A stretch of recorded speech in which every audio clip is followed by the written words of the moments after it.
Kalau ada award tentang pelatih paling underrated, mungkin Mikel Arteta adalah juaranya ya. Karena ketika permainan dari Arsenal dinilai sangat membosankan dan juga terlalu pragmatis, tetapi fakta yang terjadi justru sebaliknya karena Arsenal memecahkan rekor klub meraih 42 kemenangan di semua kompetisi di musim 2025-2026 ini. Arsenal resmi mencatat sejarah baru. The Gunners kini sudah meraih 42 kemenangan di semua kompetisi musim 2025-2026, menjadi jumlah kemenangan terbanyak dalam satu musim sepanjang sejarah klub, di mana rekor kemenangan terbanyak Arsenal per musim pernah terjadi pada tahun 1970-71, yaitu dengan 41 kemenangan. Setelah beberapa dekade kemudian, rekor klub ini pun dipecahkan oleh skuadnya Mikel Arteta, di mana Mikel Arteta berhasil memimpin pasukan Arsenal menuju 42 kemenangan di musim 2025-2026 dan masih menyisakan setidaknya 4 pertandingan lagi ya. 2 pertandingan di EPL dan juga berarti 3 ya karena udah langsung final kan. Menyisakan 3 lagi. Kalau sampai sapu bersih nih tiganya berarti rekor kemenangannya jadi 45 dan itu menorehkan rekor sejarah baru yang berhasil dipecahkan oleh Mikel Arteta ya. Ini bener-bener ya. Makanya gue bilang bahwa jika ada label pelatih paling underrated, mungkin ya Michael Arteta adalah salah satunya ya. Karena kita bahkan pencapaian dari Mikel Arteta ini jauh melampaui Arsene Wenger itu sendiri ya, karena memang Arsene Wenger meskipun unbeaten apa segala macam juga kan tidak mencapai rekor kemenangan dari Arsenal itu sendiri. Jadi harus kita apresiasi karena jika kita melihat sepak bola lebih luas lagi, apalagi kita menilai tentang permainan Arsenal, ya faktanya memang jauh di atas perkiraan semua orang ya. Dan tahu nggak sih siapa pemain yang menjadi aktor utama dalam kesuksesan skuad Arsenal? Dan tidak lain tidak bukan, dia adalah David Raya ya. David Raya raih penghargaan Golden Glove Liga Inggris di musim 2025-2026. David Raya tampil luar biasa dalam 36 pertandingan Premier League musim ini. 60 penyelamatan, 69,41 save percentage dan kebobolan hanya 26 gol. 18 clean sheet. Ini gila banget ya. Penampilan konsisten kiper Arsenal itu berhasil mengantarkannya meraih Premier League Golden Glove ya untuk 3 musim berturut-turut. Ini anjir banget ya. David Raya ini back to back Golden Glove EPL selama 3 musim berturut-turut. Ini membuktikan bahwa peran penting, peran besar dari David Raya adalah kunci utama kesuksesan Arsenal, karena memang harus kita akui yang bisa dibanggakan atau kekuatan utama dari skuad Arsenal sendiri adalah ya defensifnya ya, karena memang berhasil meredam berbagai serangan dari lawan. Ini juga patut diapresiasi, sehingga dari permainan seperti itulah Arsenal sekarang berada di posisi puncak klasemen EPL dan juga berada di final UCL. Meskipun kedua trofi ini masih sangat beresiko dan belum ada kata pasti ya, karena Arsenal hanya butuh 2 kemenangan, sapu bersih 2 kemenangan di EPL, itu trofi EPL langsung dibawa ke Emirates Stadium. Dan 2 laga tersisa ini di mana Arsenal itu harus menghadapi Crystal Palace dan juga Burnley ya. Dimana kalau Burnley sendiri kan itu klub yang udah degradasi ya, mungkin nggak main ngotot gitu kan. Dan juga Crystal Palace yang bisa dibilang ya ada di papan tengah gitu. Jadi secara matematis harusnya skuad Arsenal itu bisa sapu bersih 2 kemenangan tersisa, karena tantangan dari Arsenal sendiri ya udah mereka hadapi kemarin ya ketika menghadapi West Ham, karena memang West Ham itu bisa dibilang klub yang cukup kuat juga. Dan tinggal ada kalau untuk di UCL ini harus melawan raja terakhir ya. Raja terakhir UCL adalah ya juara bertahan itu sendiri, Paris Saint-Germain di bawah asuhan Luis Enrique.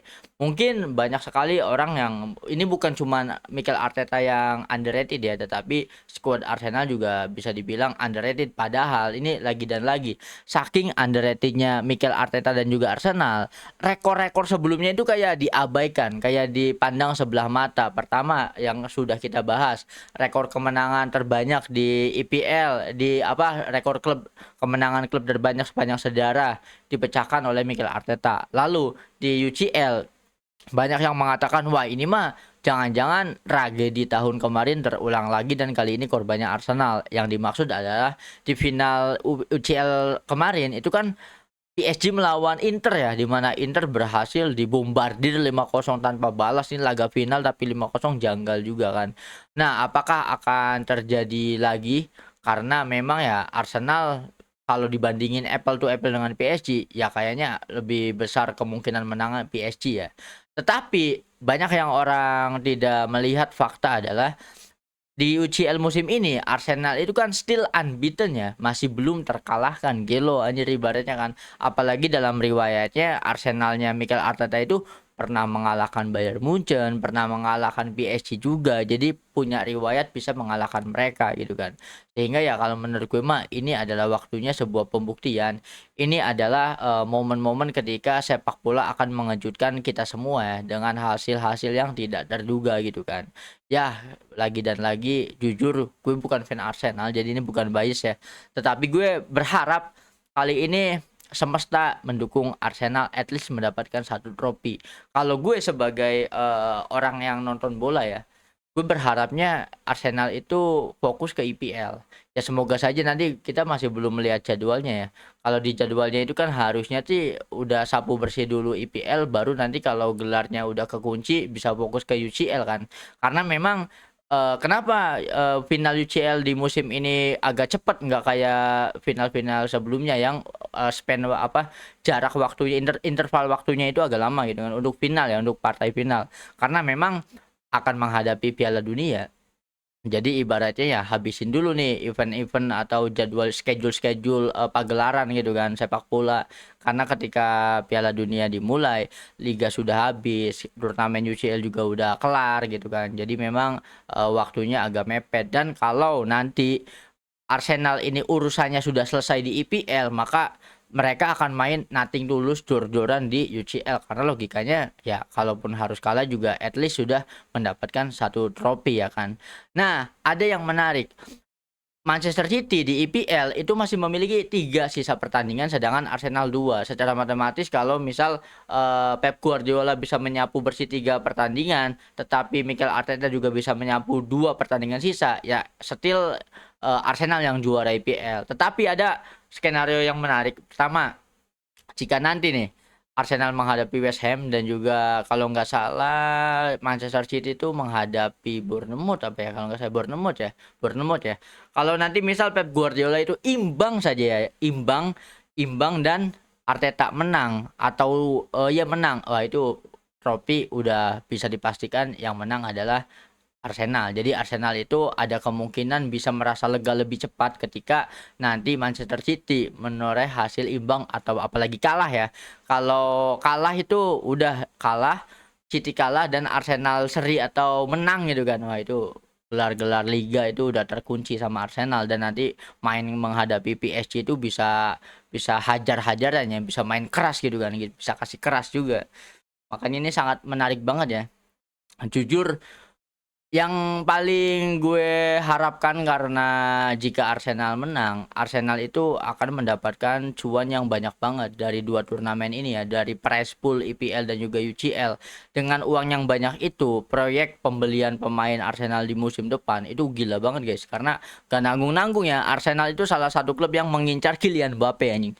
Dan juga mengincar Bradley Barcola dari PSG. Karena jika situasinya menyandang gelar sebagai juara UCL, ya ini menjadi daya tarik untuk pemain-pemain besar bisa join ke Arsenal ya kan. Dan tidak hanya itu, jika Arsenal menang UCL, maka nanti akan ada proyek benar-benar jangka panjang untuk Mikel Arteta di mana manajemen Arsenal itu menyodorkan kontrak durasi 2 tahun atau 2 dekade anjing. Ibaratnya udah hampir setengah abad ya. Untuk Mikel Arteta ini bisa dibilang proyek seumur hidup lah.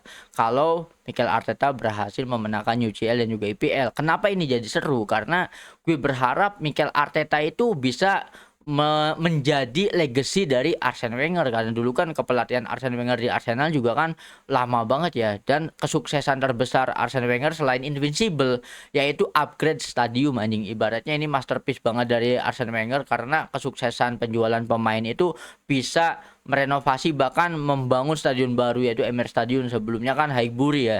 Dan semoga saja kesuksesan ini terjadi ya di orang yang memiliki DNA klub itu sendiri, tidak lain tidak bukan adalah Mikel Arteta. Kalau kalian masih ingat dulu waktu Mikel Arteta masih jadi asistennya Pep Guardiola, Pep Guardiola itu pernah diwawancarai dan juga mengatakan bahwa ketika kita ya atau kami gitu kan Manchester City mencetak gol melawan tim lawan, semua staff dan juga pemain yang ada di bench itu selebrasi kan, cingkrak-cingkrak apa segala macam termasuk Mikel Arteta. Tetapi ketika Manchester City membobol gawang Arsenal, Mikel Arteta itu tidak melakukan selebrasi, bahkan terlihat kesal ya. Jadi kata Pep Guardiola, jiwanya Mikel Arteta itu, dadanya Mikel Arteta kalau dibelah itu logo Arsenal, ini bukan jantung, bukan paru-paru ya. Jadi saking sudah secinta itulah terhadap klub, sudah benar-benar memiliki sense of belonging ya, atau rasa memiliki terhadap klub itu sendiri, sehingga ya well deserved lah kalau Mikel Arteta stay lama di di Arsenal. Ya mungkin harapannya kalau juara UCL dan juga IPL dan kontrak jangka panjang durasi 20 tahun ini, nantinya Mikel Arteta itu sama kayak Diego Simeone di Atletico Madrid anjing, bener-bener bener-bener mengakar di klubnya. Tapi ya itu still bagus ya, karena kalau Arteta cabut, siapa yang akan meneruskan jadi pelatih Arsenal? Ini pelatih top tuh susah banget sekarang ya. Bahkan sekelas Real Madrid aja nyari pelatih top itu susah banget. Ngelobi Klopp susah, ngelobi Scaloni susah, ngelobi Didier Deschamps, bahkan ngelobi Jose Mourinho juga ya. Emang stok-stok pelatih yang bagus itu lagi agak susah banget ya. Semoga harapannya ya tetap bertahan ya. Nah, kalau menurut kalian gimana nih tentang pencapaian fantastis dari Arsenal di musim ini 2025-2026? Gue yakin banyak dari kalian yang baru tahu ya pencapaian terbesar dari Mikel Arteta ini di musim ini. Semoga saja pencapaian itu bisa ditutup dengan hadiah yang manis yaitu trofi ya. Semoga saja setelah penderitaan selama bertahun-tahun, ini bukan 1-2 tahun tetapi 3 tahun, ini adalah tahun keempat, dan semoga saja bisa pecah telur at least IPL lah gitu kan. Nah, kalau kalian gimana nih? Apakah kalian setuju dengan apa yang sudah kita bahas atau kalian memiliki opini kalian sendiri? Coba dong nanti drop opini kalian di kolom komentar.